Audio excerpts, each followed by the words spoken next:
Doctors, we are going to go live in 3, 2, 1.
Good morning, good afternoon, good evening.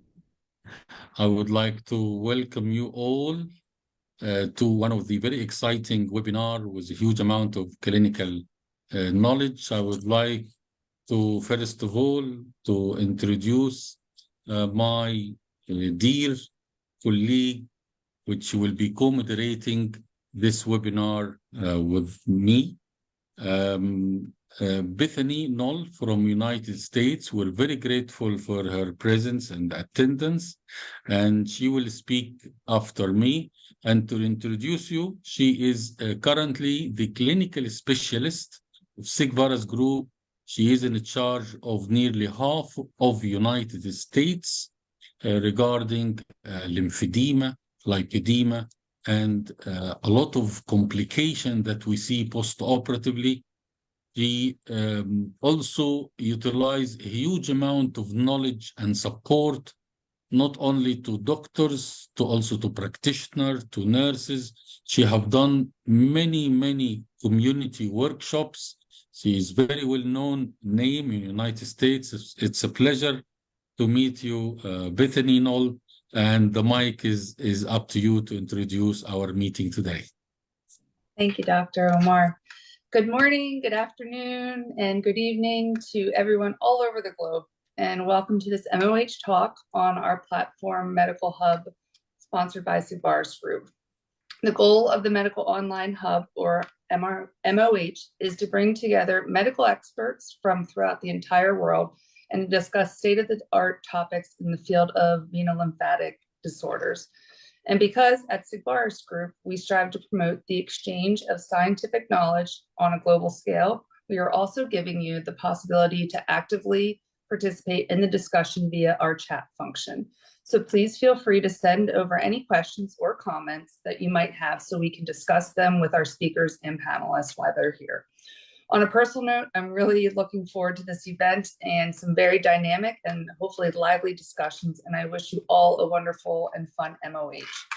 Having said this, I also have the pleasure to introduce our principal moderator, Dr. Mohammed Omar El-Farak, a consultant vascular and endovascular surgeon who specializes in advanced endovascular and open surgery for critical limb ischemia and diabetic atherosclerotic disease. He has extensive experience in surgery for aortic aneurysms and lower extremity occlusive diseases, as well as hybrid surgical techniques for PVD, varicose veins, and dialysis access. His extensive research interests include surgical education, simulation, course design, and milestone skill training. He has written numerous research publications and given many presentations on his work. So it is a pleasure to meet you as well today, and thank you for being with us and everything you do for the community. Okay, thank you very much, Bethany, for a very nice introduction. I'm really privileged today to offer all of our attendees all over the world really quite an exquisite experience worldwide. We have two eminent speakers in that field. I would like to introduce our first speaker, Professor Linda Miller. She will give us our first lecture. And over the second lecture, I will introduce the second eminent speaker in our webinar. To speak about Professor Linda Miller, she is a founder and clinical director of the breast cancer physical therapy in Philadelphia. Over 20 years experience. He had more than 300 hours in training of lymphedema. So we are squeezing all the lymphedema tips and tricks and multiple scenarios for you over the next 1.5 hours. She also have managed lymphedema in multiple countries. She had training in United Kingdom, in Italy, in Spain, in France, in Australia as well. So she grasped multi-nationality, how they manage the same clinical problem and what is the variation between them.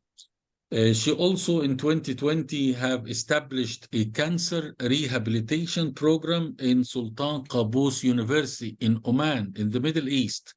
And they were very eager to have her as a permanent staff, and they offered her to have edema management unit in that university in the Middle East, and obviously will be delighted to have her expertise in our area of the world.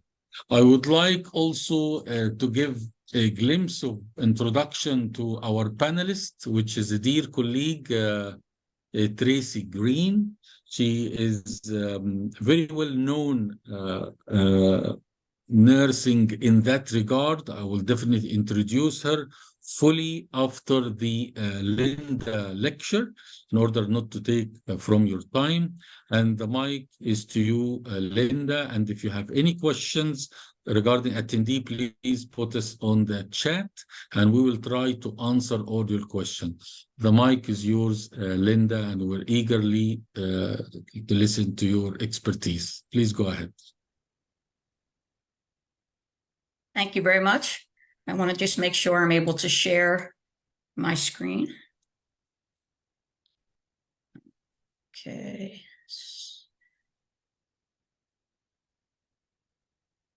Slideshow from beginning. Okay, looks like we're okay. All right. Hello, everybody. I'm very, very privileged to be able to present some of the latest evidence and clinical applications that we know with regards to breast cancer lymphedema management. I think we've all seen lots of different types of or presentations of breast cancer lymphedema. Sometimes it's just in the hand, sometimes the full arm. We see limbs that are distorted in shape. We also can't forget chest wall and breast edema. We've seen limbs with infection, and we've seen limbs with active disease. So in order to be able to effectively treat all of these, I would like to begin by saying that a good understanding of breast cancer treatment management including chemotherapy and radiation therapy, is critical to being able to sexually treat these patients. Also, this particular patient also has active disease. The lymphedema in her case is only in her ear. She is a breast cancer patient. So I'm going to start with the basics, but we're going to assume that most of you know a lot of this information. One thing that's a little different in the later literature of the last 10 to 12 years is that lymphedema is an accumulation of high or low protein fluid. The view was always that it was high protein. Some of the newer research that's come out actually says that it's a low protein dysfunction as well. We're familiar with the limbs where we can actually push and have limited mobile tissue fluid. We can actually get what we would call pitting edema. We also have the low protein fluid. Again, this is a relatively new definition of lymphedema in that it can be high or low protein.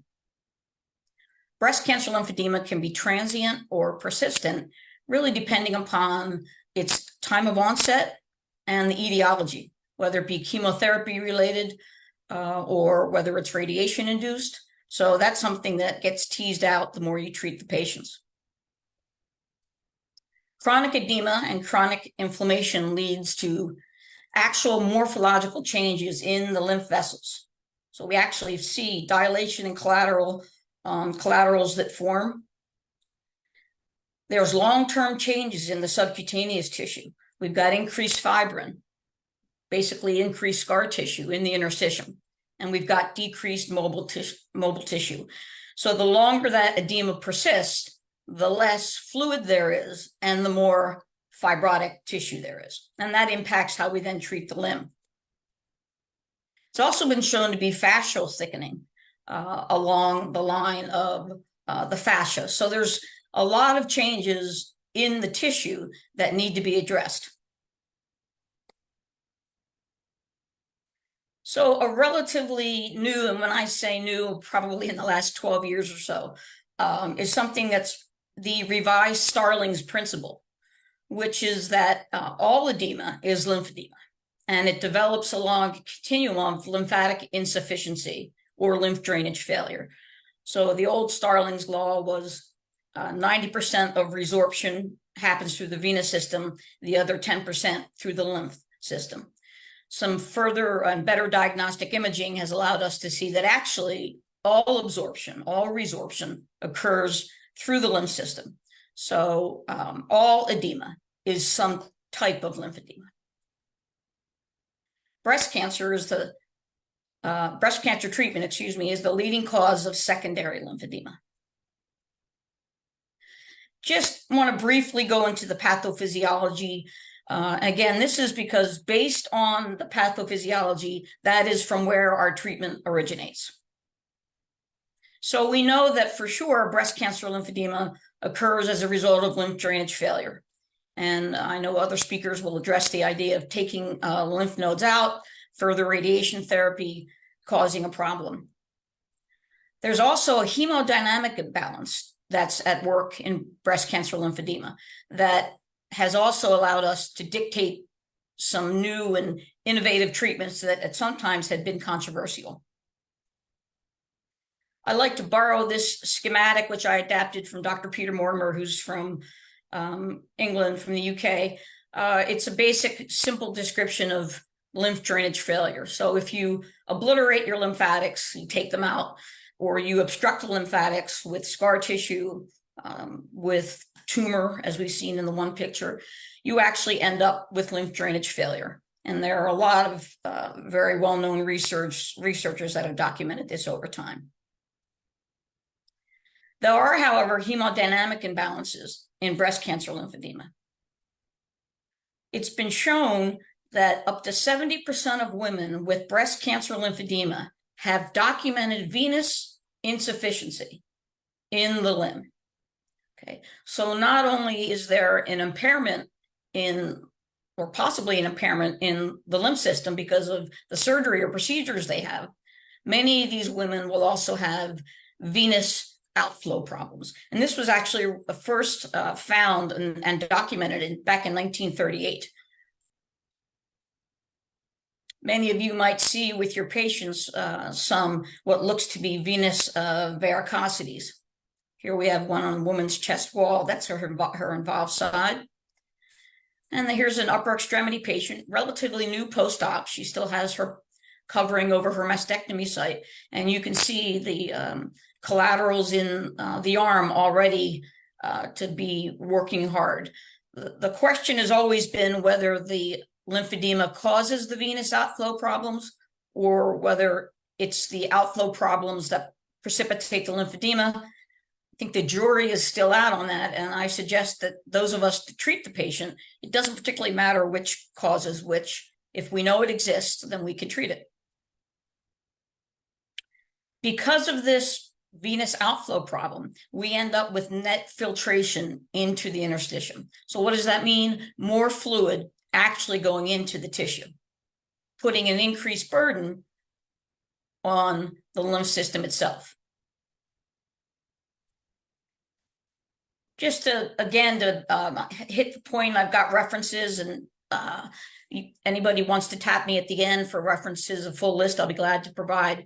But we have more recent data that talks about arterial and venous outflow problems or inflow problems on both sides of the limb. So it could be a predisposition to have lymphedema hemodynamically before somebody even has surgery. That could be a problem. There could be increased capillary filtration in both forearms of patients. So I think the bottom line is there's a lot more going on besides just lymph drainage failure.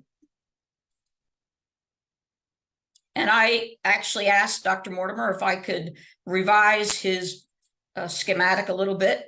And if we want to totally look, excuse me, at how to treat and manage breast cancer lymphedema, we have to focus on not just the lymph system, but the increased filtration that's happening because of different reasons. Some identified, some not yet identified. In terms of what we want to do to achieve a good breast cancer management program, we talked earlier about the fact that there's a lot of morphologic tissue changes that occur as a result of chronic edema and inflammation. And so just reducing fluid volume is not enough to get a sustained tissue change.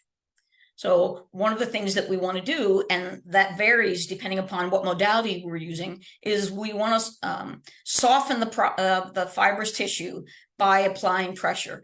And as therapists, we know this. We're doing transverse fiction massage over scars. Our burn victims will be wearing compression garments to manage fibrosis of fibrin of the scars.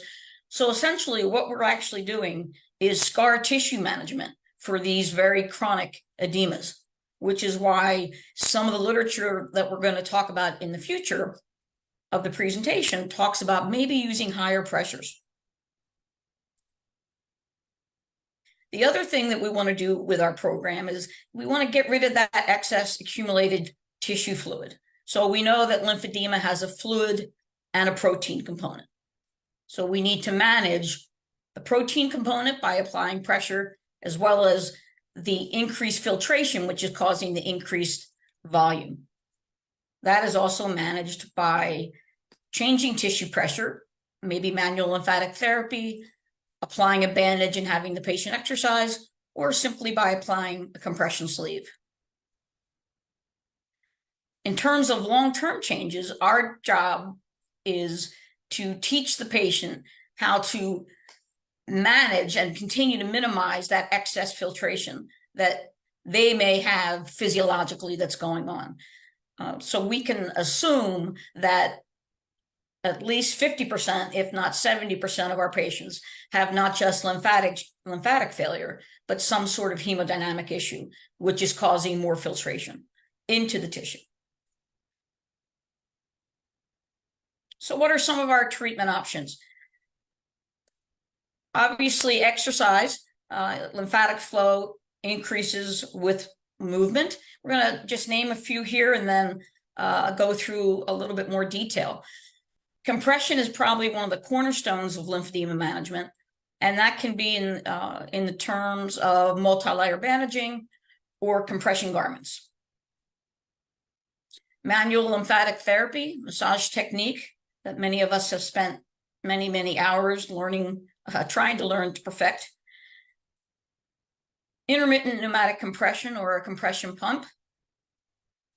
And finally, there are new technologies and biologics. And the biologics is actually coming from the fact that people, even like Dr. Mortimer, are looking at some of the genetic components of lymphedema and are able to look at maybe if somebody has too much vascular anterior endothelial growth factor, there's a way to shut that down. So again, that's a little bit above my pay grade, but there are people looking at more advanced treatment techniques.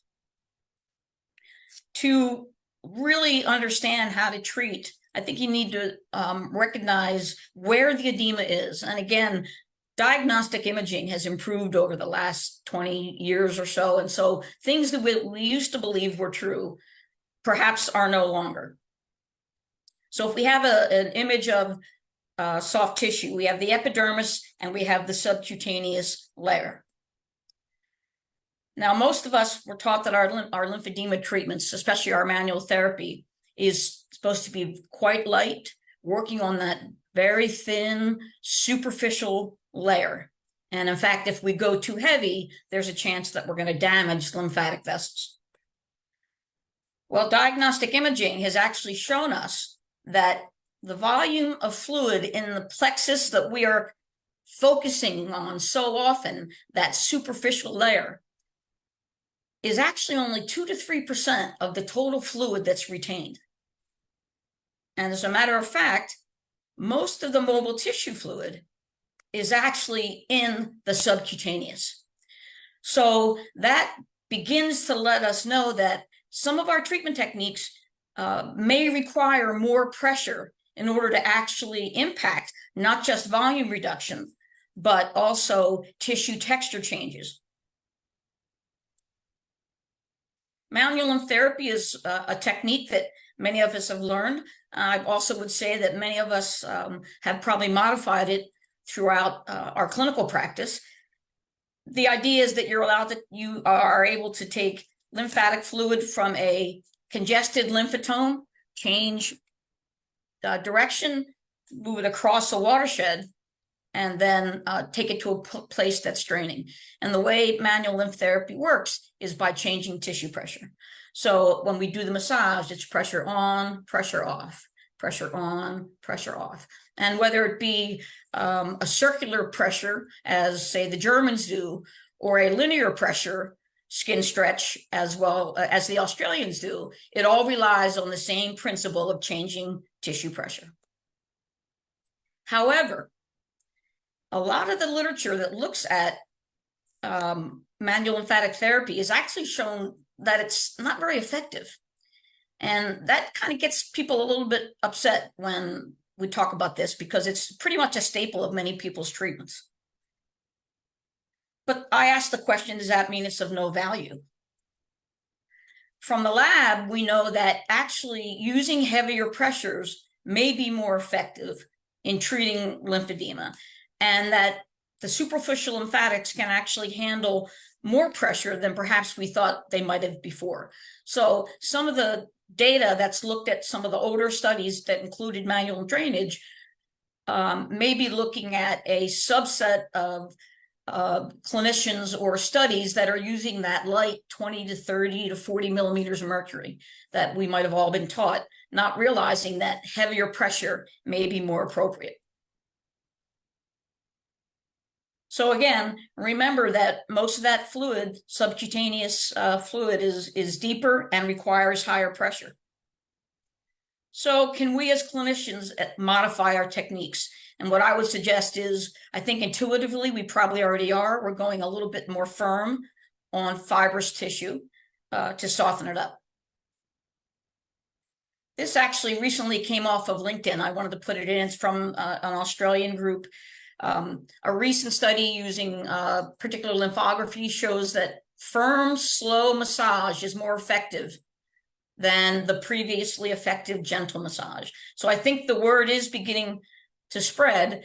And if we look back to the pathophysiology and understand that there's a fibrotic component and that part of what we need to do is treat the fibrosis, it certainly justifies heavier pressures. In terms of compression, that can be anywhere from compression bandaging to compression sleeves.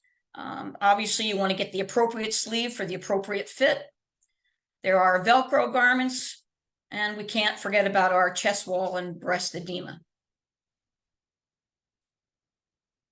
Applying compression bandages, if we start with that, especially when the muscle contracts, changes tissue pressure. And Professor Leduc from Belgium has actually shown us this. We actually increase tissue fluid resorption when we exercise with the bandage on. Systematic reviews of bandaging shows that they're very effective. And often they're used in the treatment phase. And I would say that because many times they're bulky and unruly, patients as well as therapists are pretty quick to try to end that part of the treatment and get into some sort of substitute compression.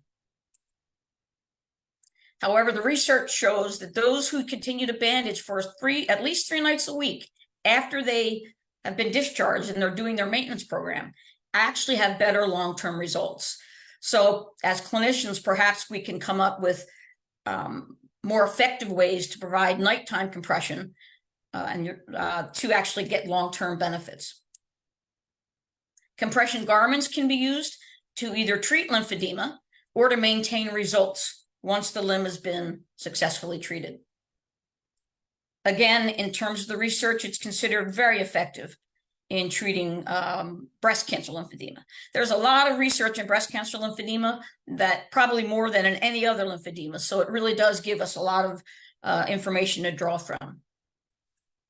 We can use these garments to affect that excessive filtration. Remember, we talked about lymph drainage failure and filtration that's happening. We can do some of our techniques to treat the fibrosis, but we've got to manage the filtration that's happening into the interstitium. The garment will actually help that. There was a study recently published, and I just want to go over briefly the findings. It'll be in your handout, but the bottom line is that significant improvement in arm lymphedema volume was noticed when you combine some type of nighttime compression as well. So wearing daytime compression plus various nighttime compressions can make a difference. We use exercise to change tissue pressure. And exercise can be performed with women who have breast cancer, lymphedema, or who are at risk. There's lots of literature on exercise, way too much for me to include in about 20 minutes, but actually all of this is a lot to include in 20 minutes, but I'm doing my best. One thing we've learned over time is that exercise does not have to be remedial, but we can actually use resistive and aerobic activities. We do know that we want to exercise wearing some type of compression. That enhances the muscle pump. And that's a critical part of the management program. It actually hasn't always been, though. I was fortunate to be part of a work group back in 1998 that actually involved some of the big hitters of the lymphedema world, Dr. Roxon, Drs. Foldy, Professor Leduc, Peter Mortimer, and there's Judith Casely Smith was involved, and then there's me. My main position, my main role of being in this group was to advocate for the use of exercise and not just remedial activity. And after several hours of discussion, I was actually able to get the group to put in these simple 5 words or 6 words. Exercise can include, but may not be limited to active range of motion, may not be limited to open the door for us to be able to use more aggressive exercise. I don't want to go too much into prevention because I know that's going to be talked about, but I do want to say that wearing sleeves early on when lymphedema just begins to happen actually is shown to be an effective management tool. Dr. Johansson from Sweden has done a lot of excellent work with both manual therapy and compression. And it's actually, her data has said that if somebody with mild edema wears a sleeve for about 6 months, it can actually control the edema, and they may not need to wear it further. So you titrate the patient down, and many of these women with very mild edema can go without compression long term. I want to finish just talking about intermittent compression. We know that pumps move fluid into the lymphatic system, and so therefore they help manage that filtration that we've talked about. Compression pumps and manual lymph therapy have different physiologic mechanisms, so they're not interchangeable. You don't say, well, I don't have time for massage today, I'm going to use a pump instead. They have different physiologic mechanisms. Remember, up to 70% of women with breast cancer lymphedema have venous insufficiency, so we can use the pump to actually improve or decrease the filtration into the tissue. It's been shown in the literature that those with breast cancer lymphedema can use intermittent compression both in the treatment and the maintenance phase. Those women that use intermittent compression actually get sort of more better than those that don't and are able to maintain it longer. Just finishing up, in terms of pressures, again, we started this presentation talking about pressures. Literature suggests that intermittent compression gets better or more effective with higher pressures. We look at especially the more fibrotic limbs that we may be using pumps with. High pressure leads to the long-term formation of tissue channels. So we're actually changing the morphology of the tissue. Faster cycle times also improve tolerance to higher pressures. This is one I want to finish talking with this particular slide.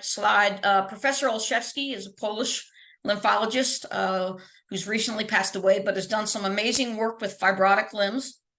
He actually determined that when you have a very fibrotic limb, you actually have to cut the amount of pressure or double the pressure based on how fibrotic the limb is. So most of the time our pump manufacturers are telling us to pump at 30 to 40. His work suggests that if you're pumping at 30 to 40, you're actually only applying about 15 millimeters to the tissue fluid. So his work shows that actually in really fibrotic limbs, you can pump up to 100 millimeters of mercury, and only 50 millimeters is being imparted to the limb. So you always have to consider the thickness or the fibrosis. Intermittent compression is always an adjunct to doing the other things we can do. And it can be an important part of the program.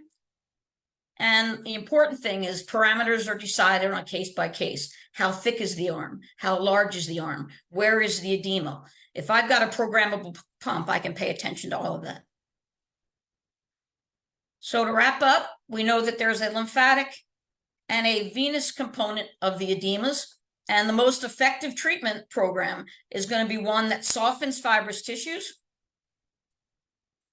decreases excess accumulated tissue fluid, minimizes excess filtration.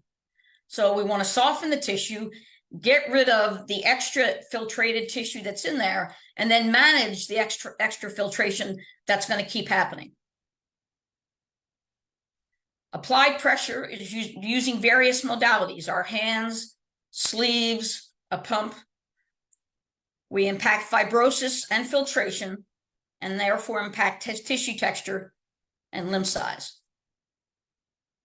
Best short-term and long-term outcomes are going to be achieved by addressing skin fibrosis and managing filtration. I want to finish just with a quote from Albert Einstein. He's one of my favorites. Imagination is more important than knowledge. If you know the pathophysiology of breast cancer lymphedema, you can be creative and figure out treatment techniques that are best going to manage it, especially in the long term. Thank you.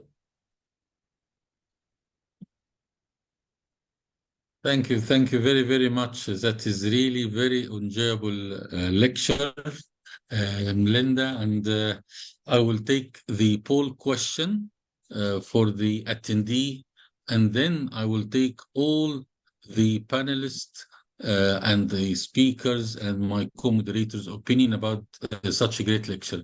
The poll question, I will read it loudly. How does a compression garment help with lymphedema?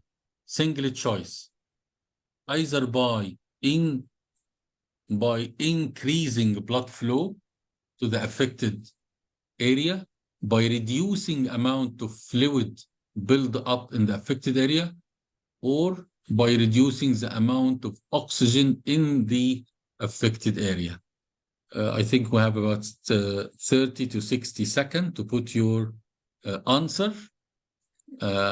Very important question regarding the garment treatment of lymphedema, and we'll see what the option will be.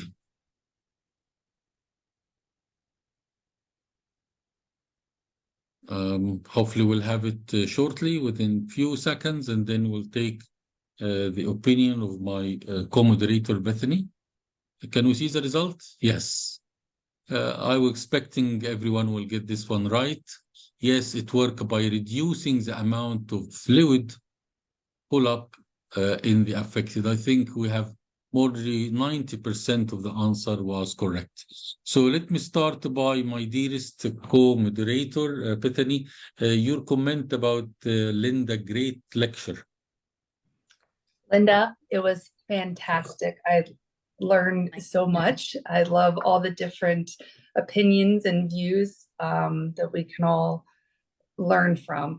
My only question, or if you can expand just a little bit, because this is really the first time I've heard about the protein, I forget the exact wording you use, the opposite of protein rich fluid, having the lower protein. Can you just like briefly expand on that? Because it piqued my interest. Sure. Basically, because the thought was that, as I'd mentioned earlier, Starling's law was that arterial inflow is going to be equal to lymphatic and venous return.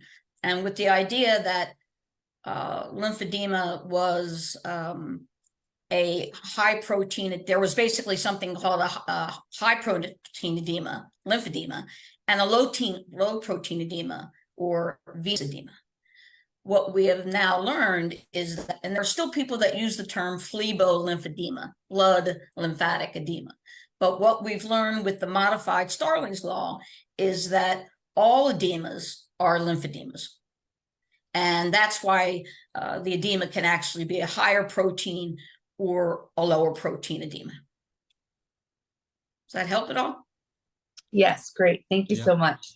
Excellent. And my dearest Tracy Green, you obviously have spent a huge amount of time in NHS dealing with this problem. Your comment about Linda's lecture. Thanks, Linda, and thanks, Dr. Omar. An absolutely fantastic presentation. I really enjoyed it. And like Bethany, I sort of have learned so many new sort of things that I hadn't thought of before.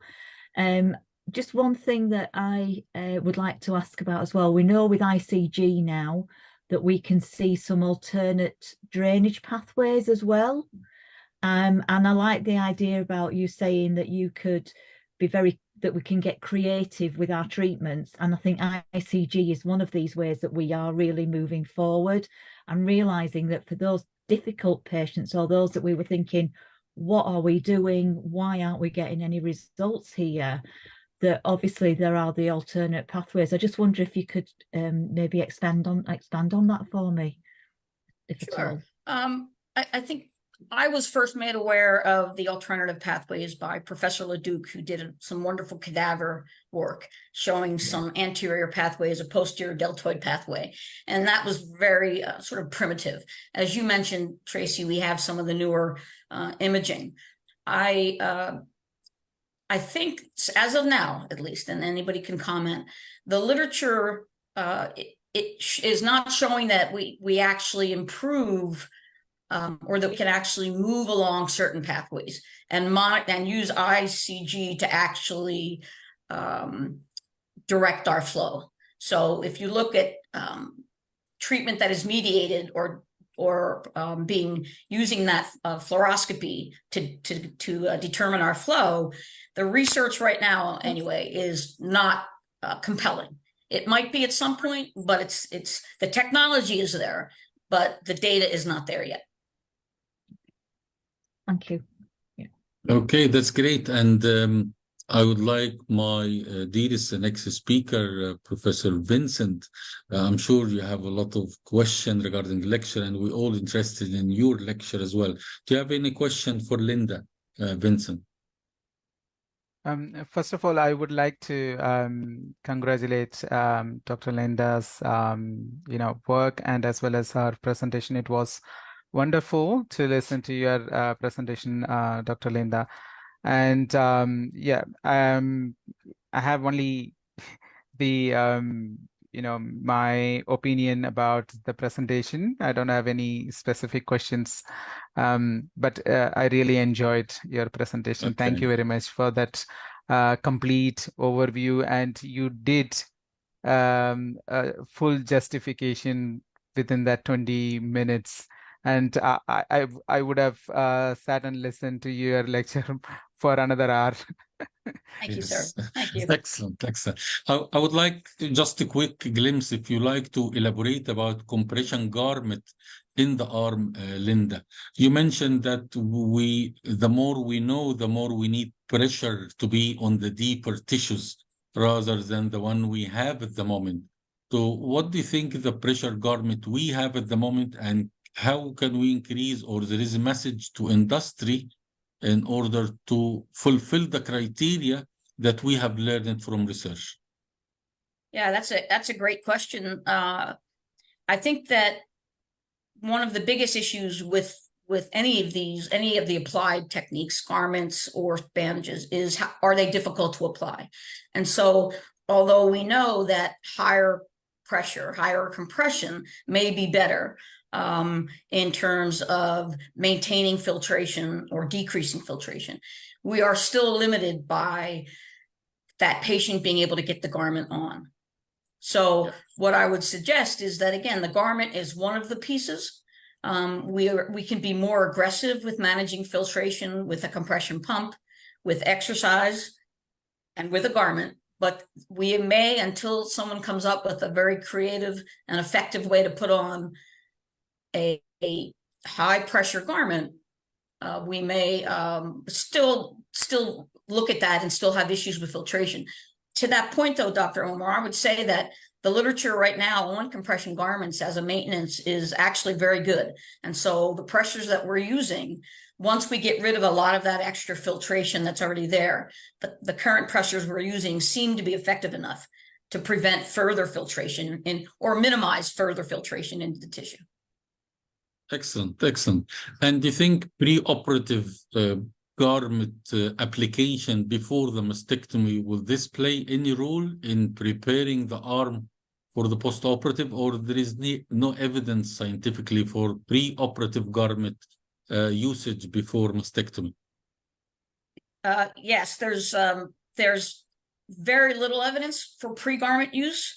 However, I want to qualify that by saying, now that we know that Dr. Mortimer and others have shown us that there's increased filtration of lymphatic fluid in both arms of women preoperatively. Okay, so now we're looking at the group that you're talking about, preoperatively. Women have increased lymphatic flow preoperatively. That might be a subset of women who would benefit from wearing compression prior to surgery. Until that literature came out, intuitively, it didn't make any sense to wear preoperatively.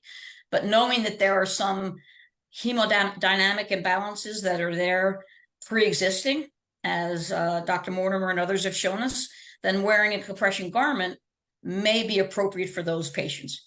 Determining who those patients are is going to be challenging. Excellent. So I will take a few questions from the attendee, and then I will give the mic to my dearest Bethany. Noel to present the next speaker. So the first question we got from Dr. Ahmed Abu Zaid. He said to Linda, what about lymphokinetics or induction devices beside nutritional dietary supplement? I think he is speaking about the devices like Lymphotrone and other devices that will help with dietary supplement for lymphedema. Unfortunately, that's probably one of the weakest areas of my knowledge base is dietary supplements. So I don't have an answer with regards to that. I'm sorry if anybody else could maybe add to that, but I am not well versed in that. Okay. Vincent, do you like to add to this question? Yeah, like Linda, it is not my strong area of, you know, we are all physios and researchers Exactly. working. Yeah. So yeah, I think that. up till now it is still investigational. If we can have a dietary, low protein diet that will affect lymphedema, at the moment there is no clinical evidence that it play any role. Same with microlymphatic surgery, where they used to anastomose microlymphatic lymphnode anastomosis and lymphovenous anastomosis is still under clinical research. So I think I totally agree with Linda and Vincent that there is no evidence so far. We just, I think that this is what is evidence-based lecture. You want to give us the current recommendation with good evidence. No nutritional good evidence play a role, and so microlymphnode anastomosis, which is a nightmare to do if you want to anastomose 1 millimeter lymphatic to another 0.5 millimeter lymphatic. It's nightmare. So another question, which is about radiofrequency. Are there any radiofrequency source besides stimulate the changes in tissues or venous tree? Again to Linda. Radiofrequency sources. Yeah. Well, I'm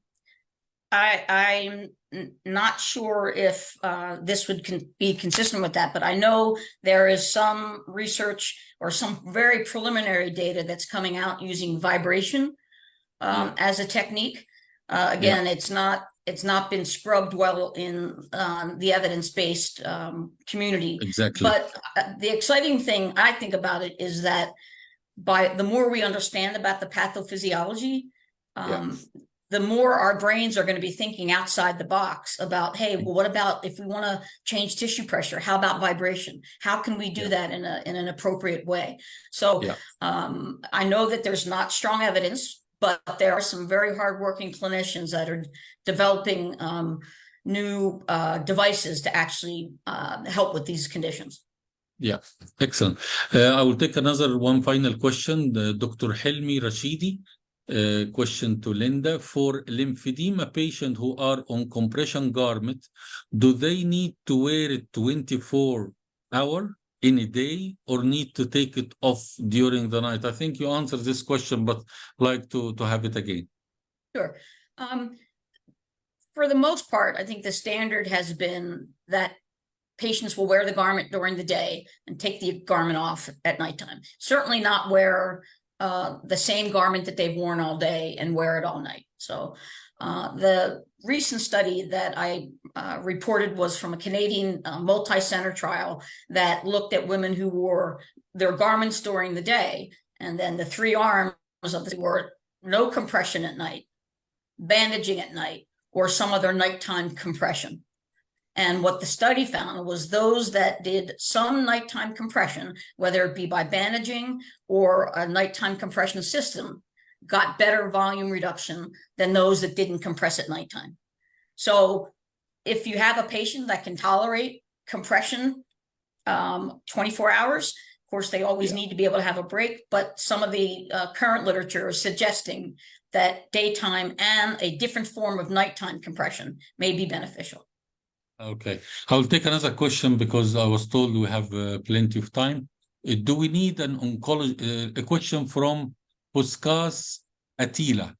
Do we need oncology approval before manual lymphatic drainage, MLD? I think it's also an important question. Do you need to get oncology approval or not? Well, the simple answer is no.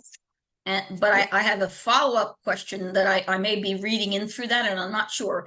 Is the question based on the fact that there is fear that we can spread cancer through the lymphatic system with our massage technique? Metastatic disease is another one of my passions, and I've traveled the world to hear people lecture on breast cancer metastasis. And I can say this with full confidence to the clinicians out there. We clinicians are the only ones that think that we can spread cancer with our hands. I remember speaking with the head of the NIH, which is National Institutes of Health here in the United States. And I mentioned to him, we're concerned about modalities, for example, using heat, using ultrasound or massage. And he wrinkled up his face and he said, "You guys believe that?" And I said, "Well, it's in our literature." And he said, "Linda, if that were true, we wouldn't be having these robust discussions on metastasis. And it would be very simple to figure out how not to spread disease." So I just, it's a common question that comes up. There actually has been at least 2 studies that looks at manual lymphatic drainage and spreading metastasis, and both studies have demonstrated that not to be the case. Okay, so again, it's difficult. They're not randomized controlled. They're not large studies, but it's been looked at. It's a good question, and I really am glad it came up in this lecture. Yeah.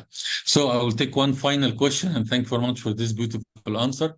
This question is from Dr. Shuruk Rice. She said, "Thank you, Dr. Linda, very much for very challenging with our patients using garment, and so it is difficult to apply most of the day. So in your clinical practice, how many hours of using garment daily is effective?" Again, it's a good question. Do you think 18 hours, 16, is it below 12 not effective? Do you have any rough figure from your vast experience? I don't have a hard and fast figure, and I think part of this goes back to as the literature begins to come out. So, for example, Dr. Johansson's literature on garments and with early breast cancer, that you might be able to titrate a patient off of compression as the limb gets better and as their lymph system is able to handle the filtration load on their own. Okay. However, you might have the opposite, where you try to titrate a patient and the limb volume increases too much. I think the important thing, and for me as a clinician, this is why I'm actually giving an amount of hours, is because compliance is going to increase with the best techniques that make a difference, and what's the least amount that a patient needs to do to get the limb down and keep it down. So I am constantly titrating different modalities that I may be using, including garments, with regards to how much time. Some patients may need to use a garment only when they exercise, and that could be very controversial. Some actually use it 8 to 12 hours a day, some 4 hours. What I am learning, the longer I've done this, is that there is not an answer to the static nature of any of these applied pressures. Excellent. This is the best answer. Thank you very much, Linda. I'm glad I answered correctly, Dr. Omar. No, you answered perfectly. And now the mic is to you, my dearest co-moderator, Bethany. Thank you. And thanks for such a great opportunity to discuss an important, underestimated, and underdiagnosed topic. Sometimes with a lot of work, we need to increase the awareness of cancer-related lymphedema during the month of October, since it's the pink month, or as we like to focus on, increasing the awareness of the topic. So now I would like to introduce Dr. Vincent Singh. He completed his Doctor of Physiology degree at the University of Sydney in 2021. His thesis title was Effectiveness of Compression Sleeve in Preventing Breast Cancer-Related Lymphedema. So that is amazing. He's completed his MS in cancer care with distinction from Oxford Brookes University in the UK. And he has an MS degree in psychology and a bachelor's degree in physiotherapy. He has more than 20 years of experience in cancer rehab and has conducted lymphedema certification programs, being an organizing secretary for the cancer rehab workshops multiple times. The scientific committee member of the rehab conference and taught in the oncology physiotherapy program at Tata Memorial Hospital in Mumbai, India. So, Dr. Vincent, I believe you're on mute. Yeah, thank you, Linda. I'm sorry. Thank you, Linda, for that kind introduction. And so it's early morning. So good morning, everyone from Sydney. And I would like to share my screen, and I hope I share the right screen. Okay, so here we are, and I thank the entire Sigvaris team for giving me this opportunity, and also I thank Linda for that wonderful overview of lymphedema, and hopefully the attendees can now understand what I'm going to talk. So, so today I'm going to talk about the two different approaches that are used to prevent chronic lymphedema. That is the prospective surveillance method and a prophylactic approach. So a quick introduction about the condition. I would not take much time because Linda has spoken well. And so arm swelling is common following axillary lymph node dissection. And if once established, reversing this condition is a challenge. Hence, it is important to prevent arm swelling to avoid chronic lymphedema and associated tissue changes, poor quality of life. And there are some evidence to support the prophylactic approach, and we have a lot of studies have been done on a prospective surveillance method. So what we are going to do today is just look at these two approaches to prevent arm swelling. So two approaches, prospective surveillance. So prospective surveillance is to detect arm swelling at a subclinical stage and intervene early usually with compression sleeves. And whereas the other side, the prophylactic approach is to give compression immediately following breast cancer surgery so that we can avoid arm swelling in women who are at high risk. So let us look at prospective surveillance. So instead of looking at individual studies, I would like to take you through a relatively recent systematic review and meta-analysis conducted by Raffen. And this systematic review was to critically evaluate the studies done on prospective surveillance for breast cancer-related arm lymphedema. So the objective of this systematic review was to offer a critical evaluation of the literature on prospective surveillance and early management for lymphedema. And the reviewers were, planning to answer these two review questions. Does participation in prospective surveillance and early management reduce the risk of developing chronic edema? If so, which patients should be assessed and which assessment methods, frequency, and length of follow-up should be used so that it is effective to prevent chronic arm swelling. So let's look at the method the reviewers used. They prospectively registered the systematic review with Prospero database, and they systematically searched Medline, Embase, Cinal, and Central, as well as the Web of Science databases from the inception till 2021. And two independent reviewers screened and extracted data and also evaluated the risk of bias within the studies. Studies reporting lymphedema incidence, prevalence, or severity following prospective surveillance and early intervention were included irrespective of their study design. So they have included randomized control trials, prospective, retrospective studies, because this is an evolving field. And also they included different cancer types and surgery. Overall, they included 24 studies, and as you can see on the right-hand side of the screen, you can see the flow of the studies within this systematic review. And they initially got around 7,000 studies from the systematic search, and they screened only 2,000 studies because many of them were duplicates. And out of that 2,000 studies, 137 studies were screened for their full text, and they included 24 papers or articles reporting 23 studies. And they also did meta-analysis, subgroup, and sensitivity analysis to see the effectiveness of the prospective surveillance model. So let's look at the results. And as you can see, the included studies varied in many aspects. And you can see the pie chart, as the pie chart shows that most of the studies were prospective or retrospective observational studies, and they had only 4 randomized controlled trials.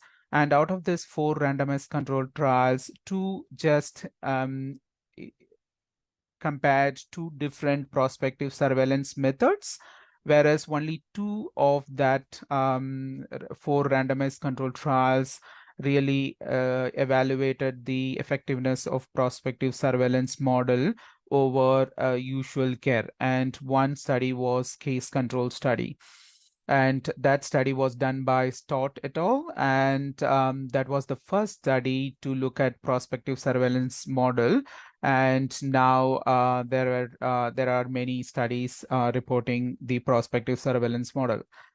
And also you can see that most of the studies are to look at the prevention of breast cancer related lymphedema in arm. And 1 study looked at the breast edema prevention, and 1 study was about the lower extremity lymphedema. And nearly 8 studies were done on exclusively axillary lymph node dissection. As you all know, axillary lymph node dissection is a high risk factor. And additionally, 6 studies reported a subgroup of axillary lymph node dissection, although they included other lymph node dissection also in their studies. And nearly 18 studies reported preoperative measurements, and also they did at least 3 post-op measures within the first year with a regular interval. And 12 studies out of this 23 studies reported more than 1 year follow-up, and length of follow-up ranged between 12 months to 5 years. Again, this is a repeated feature. The included studies used a variety of different measures that to detect the early lymphedema or the subclinical lymphedema. As you can see here, nearly 8 different methods and 25 different strategies or the thresholds they have used to detect early lymphedema. And again, for defining the chronic lymphedema, again, the included studies used nearly 5 different methods and 16 different thresholds. This is a common issue among all lymphedema studies, that we are using multiple different strategies and multiple different methods to measure lymphedema. And the common device that is used to detect early lymphedema or subclinical lymphedema was a bioimpedance spectroscopy. And most of the studies, nearly 81 studies, used compression sleeves as the early intervention method. However, the included studies did not report the type of compression sleeves, whether it was circular knit or flat knit. And also they didn't report about the level of compression, and very few studies reported the level of compression. They have used class 2 compression. And 65% of the studies did not report the length of the intervention or the duration. And those who reported, they used for 4 to 6 weeks of compression for the early intervention method. So let's look at the risk of bias within the studies. And as you can see, the quality of the randomized control trials was not very good, and the overall risk of bias was high. And in observational studies, the observational studies were blocked by selection bias, measurement bias, and also confounders. So in overall, the available literature is not of very high quality.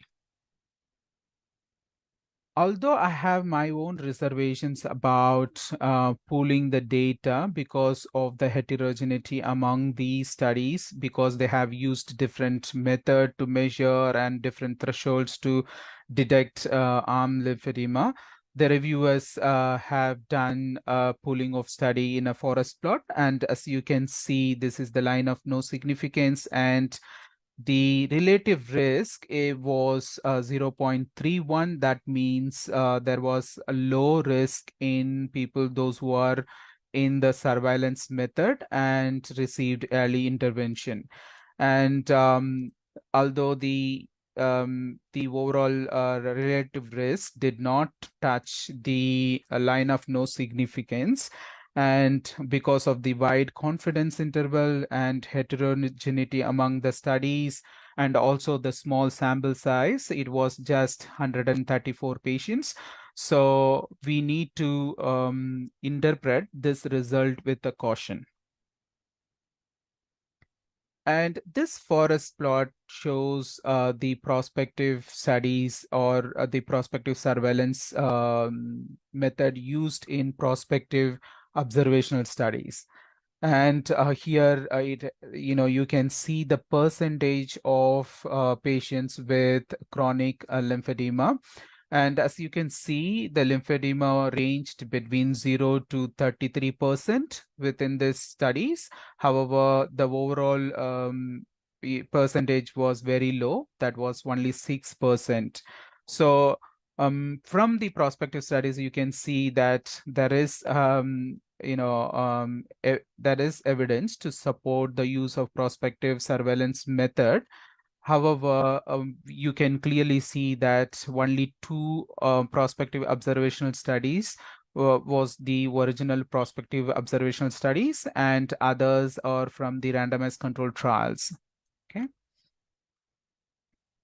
So to summarize the evidence of supporting prospective surveillance method, as we can see that prospective surveillance may reduce the chronic breast cancer related lymphedema. And this systematic review did search up to 2021, and a few other studies have been published after 2021, and all of them have shown that there is reduction in chronic breast cancer related lymphedema, at least 15%. And however, we need high quality studies. As we can see from this systematic review, the included studies evidence the risk of bias was very high. And bioimpedance spectroscopy is the most frequently used method to detect early lymphedema. And we need urgently agreement in the standard or standard of measure as well as the threshold to detect early as well as chronic breast cancer related lymphedema is needed. And compression sleeves is the most common early intervention method used in most of the studies. However, we need to know about the type of compression, the compression pressure, and also about the length of compression sleeves to be worn to be effective to prevent chronic lymphedema in the early phase. And of course, the prospective surveillance method is resource intensive because we need to have trained people in lymphedema, as well as we need to have bioimpedance device if you are using bioimpedance device, and also patients needs to follow up regularly, and they have to reach to the center where these measures are available. And how feasible this method or this model of prospective surveillance in low resource setting, which is very, very questionable. And as some of the studies done in UK by Bundred, as well as some studies done in Australia by Stevenson, shown that people, those who are living in rural communities, they often miss their appointments for these and they report with a chronic edema later on. So that leads us to the next method, that is the prophylactic use of compression. So as I explained before, prophylactic use of compression is giving compression sleeves irrespective of whether they have early edema or not, immediately following the surgery to women, those who are at high risk. For example, axillary lymph node dissection, those who have undergone axillary lymph node dissection. There is a study by Ocholak et al. The preliminary data suggests that prophylactic use of compression sleeves can reduce arm swelling. However, these needs to be confirmed. So we conducted a randomized control trial that showed that prophylactic use of compression sleeves reduces the incidence of arm swelling in women at high risk of breast cancer related lymphedema. We are going to look at the results and the study in coming slides. So the aim of our study was to determine whether the prophylactic use of compression sleeves reduces the incidence of arm swelling in the first year following breast cancer surgery. So we conducted a single-blinded parallel group randomized control trial at Tata Memorial Cancer Center, Mumbai, India from 2017 to 2020. And we got prospectively the ethics clearance, as well as we registered the trial. We screened nearly 900 women for eligibility, and you can see the eligibility criteria here. And women, those who were 18 years of age or older and posted for breast cancer surgery were considered, and patients were included, participants were included if they were assessed using bioimpedance spectroscopy and found to be without any arm swelling at baseline, able to read, write in English, Hindi, Marathi, and Bengali, and also able to wear compression sleeves independently. After their breast cancer surgery, we screened for their lymph node dissection status, and if they had undergone axillary lymph node dissection, then they were retained in the study. So we included 307 women in this particular randomized control trial. So at baseline, that was immediately before their breast cancer surgery, we collected their demographic data, anthropometric and medical history data, and we conducted physical examination. As part of the physical examination, we measured their arm circumferences, and also we conducted bioimpedance spectroscopy measurements. Participants also were asked to fill the quality of life questionnaires, the EORTC QL QC30 and BR23. So the following their surgery, and if they had undergone axillary lymph node dissection, then they were stratified using body mass index and as well as preoperative taxane-based chemotherapy status. And a person who was not part of the study then randomly allocated these participants using computer-generated random number placed in a sequentially numbered opaque envelope. All participants attended group therapy sessions, and they received exercise, skin, arm, and brain care related instructions, and also they were provided with written information materials. And so we had 307 participants initially, and they were allocated into two groups, that is compression group and control group. So all participants from both groups received the post-operative group therapy session. And participants, those who were in the compression group, received a pair of compression sleeves, that was Sigvaris Advanced Arm Sleeve with a compression pressure of 20 to 25 mmHg. And the participants, those who were in the compression group, asked to wear the compression sleeve from first postoperative day until 3 months after completion of their adjuvant chemotherapy and radiotherapy. And they wore the compression sleeve up to 8 hours a day. And some of them wore more than 8 hours a day, but minimum they were supposed to wear 8 hours of the day. And all participants were reassessed at suture removal, the 6 month and 1 year following surgery.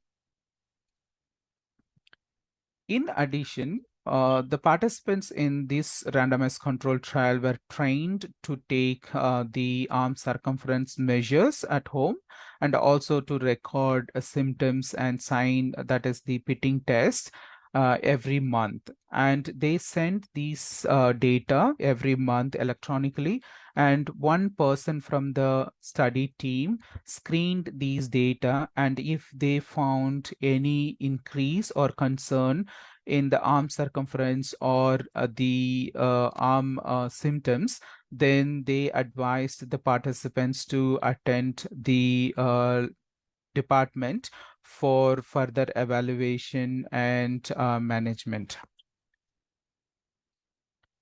So we also provided the participants with a compliance diary, and in this compliance diary, they recorded how many hours they wore the compression sleeves every day. And if they did not wear the compression sleeves for at least 8 hours a day, then they recorded why they couldn't wear the compression sleeves in this column. So the primary outcome of this randomized control trial was the incidence of arm swelling determined by impedance ratio based on the normative threshold, that is the BIS ratio more than or equal to 2 standard deviation. And we had two other secondary outcomes, and the incidence of arm swelling determined from arm circumference using relative arm volume increase of more than or equal to 10%. And also we included the documentation of the first minimally important clinical difference in quality of life subscales, that is general health, physical functioning, breast symptom, and arm symptom domains. We also was supposed to do the feasibility and acceptability of the compression garment from the data of the diaries. However, during the COVID, we couldn't collect the compliance diary because these diaries were physically provided, and it will be collected in the 5 years analysis. So this is the flows chart. As you can see, we included 552 participants from the compression group and for 149 participants from the control group in the final analysis. So 3 from each group dropped out of the study. They didn't have any follow-up visits after the baseline assessment. And we used time to event analysis, otherwise known as survival curve analysis, for our final data analysis, and that were used to analyze all our primary and secondary outcome. And the patient and as well as study related characteristics were used, analyzed to use descriptive statistics. So let us move on to the results now.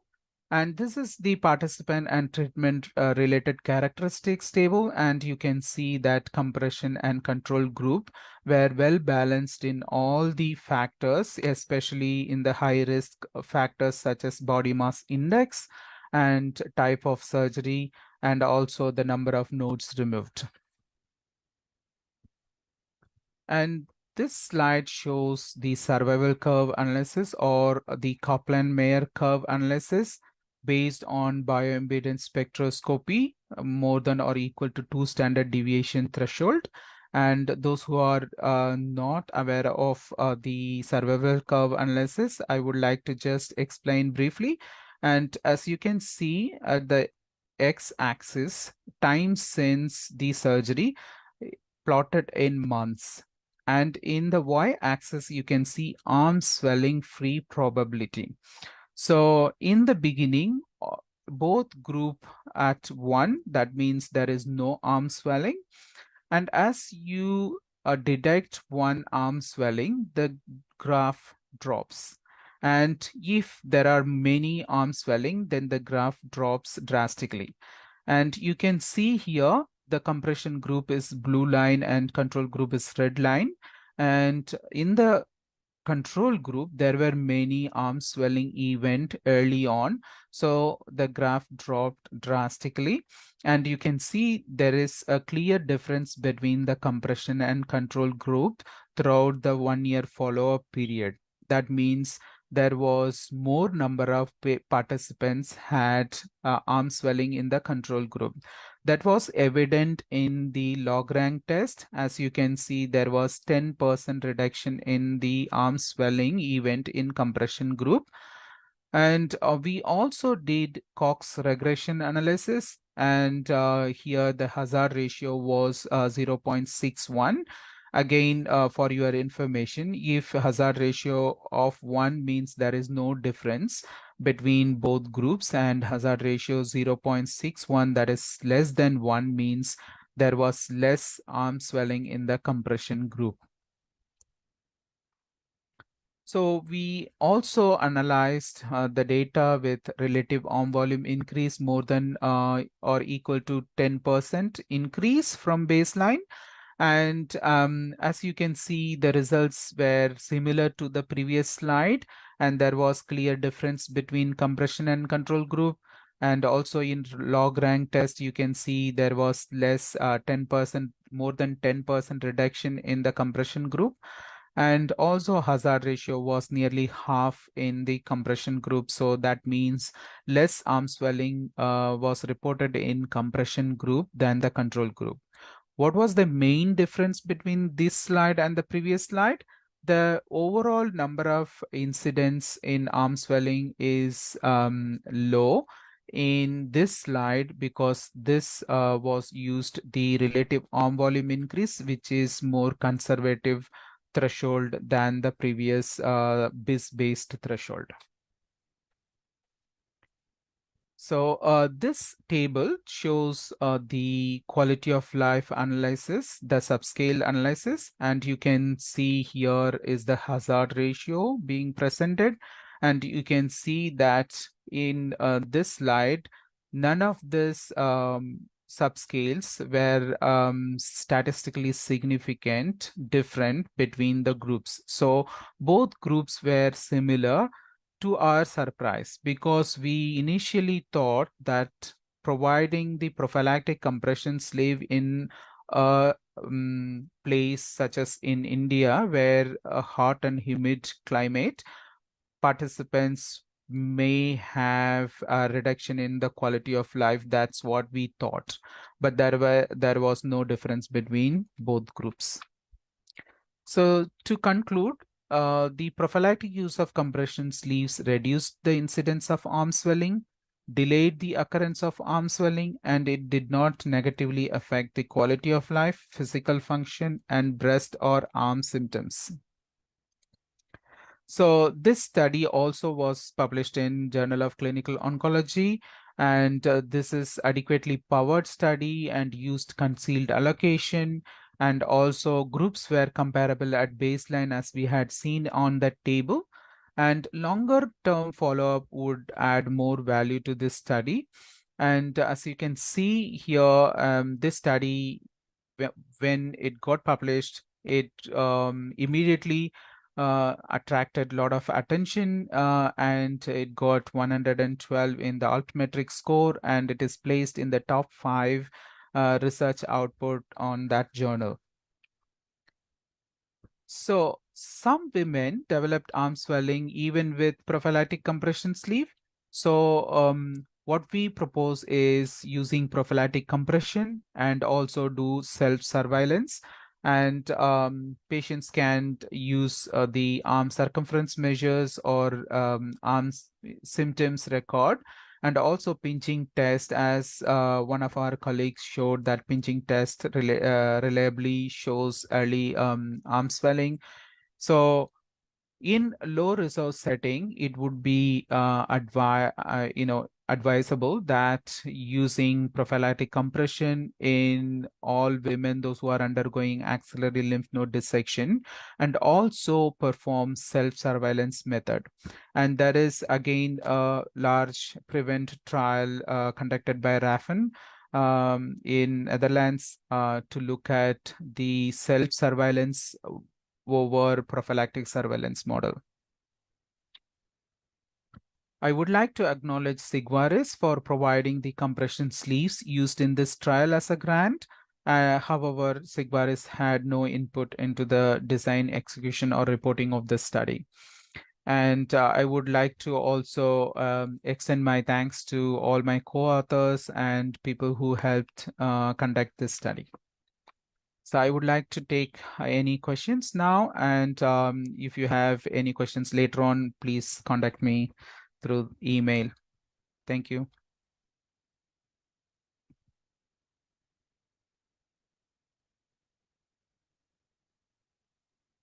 The mic is you, Bethany, my dearest co-moderator.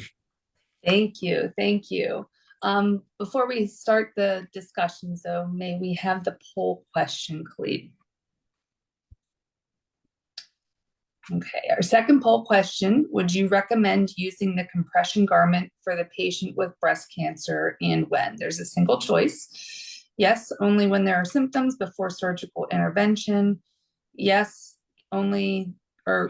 yes, once the patient is diagnosed with breast cancer before surgical intervention, and yes, but only surgical intervention, or no, I don't recommend using unless the patient has developed edema or swelling. So please make your choice. We will see the results afterwards. And now I'd like to open up our panelists, starting with Miss Tracy Green. Thanks, Bethany. An absolutely fantastic presentation again, Vincent. That was absolutely really interesting, and I've just got a couple of things really that were running through my mind as you were talking through your presentation. First of all, when you were looking at physical functioning of the patient, and obviously that was during the wearing of the sleeve prophylactically or not wearing a sleeve. Prior to that, had you actually considered what their general activity levels were like? So were they maybe doing sort of quite hard active work, or maybe a much lighter, depending on the job role that they had? And might that have had a bit of an impact on the results? Or is it maybe something you might be looking at later on? So yeah, thank you for this wonderful question, Tracy. And it is a challenge actually to wear compression sleeves, and most of our participants were housewives, or they were managing their household activities. And as you can see, most of our Indian women, they use their arm for all cooking, cleaning vessels, so they often wet their hands, and so it is a bit challenge in this particular population, and we would really, I personally think that would have affected the results. what I would expect is less number of hours. They might have worn the compression sleeve rather than more number of hours, and still the study was positive and we could see there was a reduction. And one of the factors that motivated more of our participants to wear compression sleeves is that they always see these some of the women with chronic swelling roaming around with large bandage, because this hospital is a tertiary cancer center with 70,000 new cancer cases reported every year. We operate around 4,500 breast cancer surgeries in a year, and they could see these women with compression bandages and sleeves, and they really, worried, and they were very enthusiastic in participating in the study. That's how we could recruit 307 participants in 1 year. That's less than 1 year, 8 months we recruited, and we had only 5 refuse to participate because they wanted to have compression anyway, and we couldn't do that in a randomized control trial. Yeah. Thank you. I think that was my answer to my question. Thank you. Okay. And I'll invite any of the other panelists to comment or provide any kind of feedback. Okay. And we will then discuss the poll results. The correct answer was yes, or I'm sorry, the 43% of you answered yes once the patient is diagnosed with breast cancer before surgical intervention. Yeah, it shows the variation to this question. Some doctors, 14% doesn't believe in compression, which is fact on the ground. And it shows here the second question, which have the second answer, which have 43%, that a lot of doctors believe in pre-operative stocking arm sleeve to patient before surgery. And I think this is the same with the conclusion of Vincent from his study, which again, I would like him to elaborate from his study, because he have 1 year follow-up, I think. So hopefully we'll wait for the 5-year follow-up with his amazing. Number one, we need a standardization of how we report regarding lymphedema. You did show from your RCT overview that there is a lot of deficiency and a lot of missing standardization. Secondly, you did mention the pre-operative sleeve seemed to offer an advantage. Do you like to elaborate on this, Vincent? Yeah.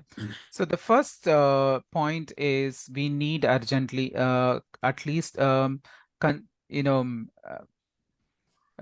agreement about which modality we need to use and what would be the best threshold. And there are some effort going on in this space. So there are groups, they are trying to achieve core outcome sets for lymphedema. And if that happens, then probably we will have a standardized way of reporting the lymphedema incidence in all, at least in research studies. And right now, that since we don't have any gold standard method, the recommendation is what device or modality you have, and use it consistently and use a particular threshold consistently, rather than trying to introduce different methods. And in clinic, we always use our clinical examination and judgment along with these objective measures. We don't just go by any single threshold or a particular number to decide our intervention. So probably Linda would be able to elaborate more. we always use our clinical knowledge, and also there are variations among women. Some women comes to our clinic with a small volume difference, but a fibrotic arm. That lady needs more attention than a person with a edema, a large volume, but there is no fibrosis, and which can easily be managed with compression, and they would respond quite well. So there is a clear difference on ground. However, we need standardization urgently. Otherwise, we will be always having this trouble in understanding and interpreting our results. As that's what we can see even in the systematic review that was talking about prospective surveillance method. About compression, I would recommend for high-risk women, not to all of them. So anyone in the audience, please don't misunderstand that, you no need to give compression for women, those who are undergoing just a sentinel lymph node biopsy, or just two lymph nodes removal. And they are at risk, but they are at very, very low risk. And what is more important is education about arm care, skin care, the symptoms, and be vigilant, and also to do self-surveillance in that particular cohort. Those who are at high risk, of course, they are benefited using compression sleeve along with a self-surveillance method. That's what I would like to convey as my results. Thank you. Thank you. And next we will go over some of the poll questions that have come in for you. I'm going to combine two of them here. How did you measure the arm volume? And what was the percentage of women who still developed increased swelling in this study? Yeah, so arm volume is, we used the circumference method, and we also used the truncated cone formula to calculate the volume. And anyone can have a circumference measure, a tape measure, and if you follow a standard protocol to measure arm circumference, then you can have a reliable arm volume calculation. And in our study, we screened their every month result, as well as whenever they came for follow-up. Whenever they hit the threshold of 6.5 LDEX or 2 standard deviation, if you are using R0 value, then they were immediately referred for a compression. So whether they are in control group or in a compression group, they are referred to a lymphedema therapist, and they decided based on the comprehensive assessment what treatment they would be undergoing. So that is the main reason many of the, even in control group, they received compression as those who are in a compression group. And so that's how we had the aim of no one should be prevented from receiving immediate lymphedema management in our group. Okay, thank you.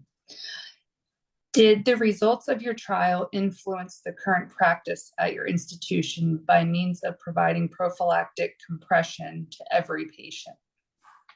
Yeah, in our institution, yes, of course, those who are undergoing axillary lymph node dissection as part of the surgery, they receive compression sleeves, and all of them attend the post-operative group therapy session in our center the very next day. And if they are they have undergone a lymph node dissection, axillary lymph node dissection, that is complete clearance, then they would receive compression sleeve. However, this study is a good first step internationally. However, we need to have other groups to validate these results. And I would expect some of the developed countries, then we can see the differences or commonality in the study results. That would really then address the practice change internationally. Perfect. And can you expand a little bit on I'm sorry, I might not get it correct, the paclitaxel drugs coated therapy, and then explain how chemotherapy drugs like taxane and that other drugs can improve venous and lymph vessels flow, so decrease lymphedema together with management of post-operative metastases. Okay, so again, I'm just skipping the post-operative metastasis for now. And about taxanes, and especially paclitaxel, is shown to be a risk factor in women, those who are undergoing axillary lymph node dissection. So paclitaxel on its own is not a risk factor. It may elevate some amount of extracellular fluid in any person who is receiving paclitaxel, but it is a risk factor for lymphedema in only those who are undergoing axillary lymph node dissection. In sentinel lymph node dissection, its effect is very, very low, very, very minimal. So if they are, that is also for adjuvant chemotherapy and neoadjuvant setting. Receiving paclitaxel can play havoc in the lymphatic system. But even in those women, if they have undergone axillary lymph node dissection, then their risk can increase. Okay, thank you very much for that. Does not look like we have any other questions at this time. So I will turn it over to Dr. Omar. Okay, thank you very much. Is something that I have noticed. We started by around 100 attendee, and they all kept across our discussion 100 over the platform and another 100 over the Facebook, which means that definitely this topic have a deep interest to a lot of doctors. We know that in United Kingdom, 1 in 9 will have breast cancer, and in UK, I learned today from Linda that this is 1 in 8. So definitely these patients are there. We know that 30 to 40% of them post-operative will have lymphedema in their limb. It affects the quality of life quite a lot. And I hope with this webinar, we have summarized really exquisite expertise from Professor Linda, Professor Vincent. They have worked a lot in this problem, and they have really got us the beauty of the clinical expertise in a nutshell. I hope to finish this great webinar with a 1-minute lesson to take home from all our my dearest co-moderator, which is involved in that field in United States. She's very well known in United States, and she's done a lot of effort. And our 2 dearest speaker and my dearest panelist, Tracy. So we'll start by my dearest co-moderator to take home message that she had learned from the webinar, and we move to our dearest 2 speaker, and then we'll go to Tracy. Thank you. Thank you all so much for being on this webinar. It's always great to discuss what we could consider a hot topic, but there's obviously a lot of room for advancing and additional knowledge and hearing different perspectives. So I think it is great to see the continued work on compression for before, during, and after, and as well as all the work that you've done, Linda. It was great to just learn everything you had to present today. So I'm really looking forward to hearing more as things progress. So thank you.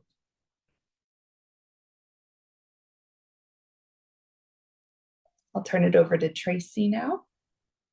Yeah. Thank you, Bethany. Yeah, I think I would like to echo a lot of your words.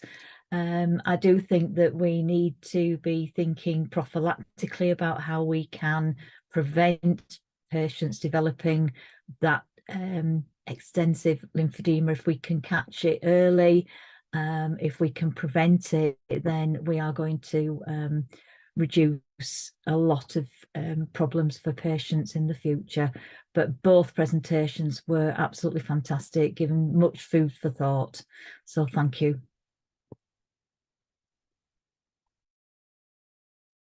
Excellent. And Linda, if you like to give us in a couple of minutes your take-home message to all the 200 clinicians listening to you.